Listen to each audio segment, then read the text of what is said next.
Mizzou takes on South Dakota State tomorrow, 2:30, the kickoff. All that action can be heard right here on the voice of the Missouri Tigers, Big 550 KTRS. Back once again as the voice of the Tigers, Mr. Mike Kelly. Mike, good morning. Good morning, McGraw.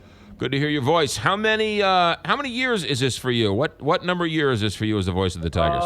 This is 21 doing football. It'll be 24 in basketball. And this past Monday night, it was the start of my 26th consecutive year doing Tiger Talk. Holy mackerel. That is a career. You're getting up there. You're almost legendary Mizzou broadcaster. I'm almost your age. That's enough out of that. Manny Mock takes over. We talked about him all last year. I thought he looked good last year. This is his team now.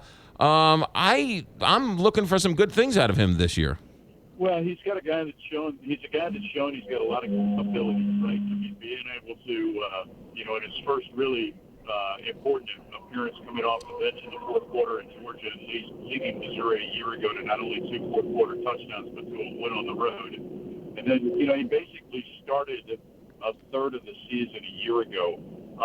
He's a guy that can make plays with his feet. He can extend plays with his legs as well. His biggest challenge this year is that Matty has to become more accurate throwing the football. He's hovering right around 50%, and he needs to be closer to 70% to have the type of year that I think not only he would like to have, but Mizzou would like to have. Yeah. Dorial Green-Beckham is out. We'll talk about him in a second, but what about the receiving core? Who's out there for him to throw to? Well, he's got a lot of guys that have been in the program. A guy like Jimmy Hunt, who's from Cahokia, Illinois, and a guy like Bud Sasser, who's one of the co-captains. These guys are both upperclassmen that have played significant minutes and significant games in their careers. Now it's incumbent upon them to have the best seasons of their careers. They're guys that have shown in the past they can make plays. Now they just have to do so on a bigger stage of starters. A guy like Darius White, who's in his second season at Missouri after transferring from the University of Texas, another guy that just has to play better than he has in the past. He's got targets. It's just a matter of those guys making plays now. Now, is Dorial Green-Beckham, is he going to play this year, or does he have to sit out a year? I'm not quite sure who you're referring to.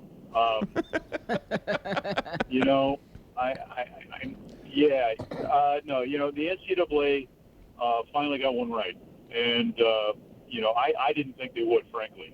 When Anthony Hickey was granted eligibility after leaving LSU and granted eligibility in basketball to play immediately at Oklahoma State, I thought that might lend itself to the NCAA ruling in favor of Dorial Green-Beckham playing in Oklahoma this year. They did the right thing.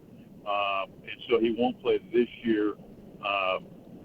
It remains to be seen if he'll ever play at Oklahoma or if he'll make himself available for the NFL draft at the end of this next season. Gotcha. Okay. Yeah, because there was a question, right? They might have ruled, and they could have allowed him to play this year, right? Well, and frankly, I think maybe Oklahoma thought that they would rule him eligible. Again, based on the previous ruling in the Anthony Hickey, it's called the runoff rule, and based on that. Now, in the case of Dorial Green-Beckham, yes, he was never charged in his latest incident. Right. In his latest incident, he wasn't charged.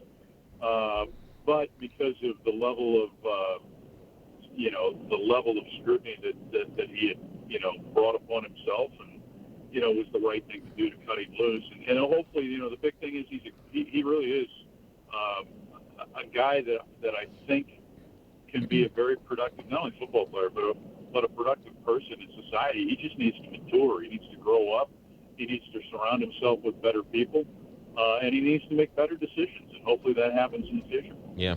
Hey, I got about a minute. The Faurot Field, if people haven't been down there in a while, it's talk about a transformation. That has really been a major upgrade over the last couple of years. Well, Mike Alden and his staff, really since '98, have been doing facility after facility. This latest is the East Side expansion, where they've put an upper deck on the east side and also a club seat area that's going to be just fantastic, particularly tomorrow on a day when the temperatures are going to be in the mid-80s. It changes the skyline of Columbia. When you drive in from the east on Stadium Boulevard, you get to the crest of a hill, and the first thing you see is this massive structure in front of you.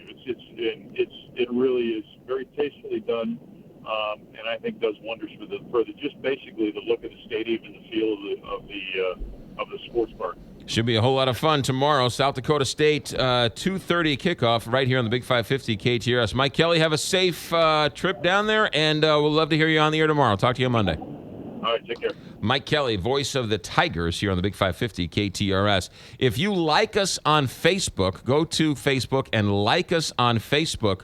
We will be giving away 2 tickets to the home opener to the Missouri game tomorrow. We will give that away at the end of the hour to one of our Facebook fans, but you have to become a fan of the Big 550 KTRS. So like us on Facebook for your chance to win 2 tickets to the Mizzou game tomorrow. It is 9 o'clock. A Rock and Roll Hall of Famer next hour on the Big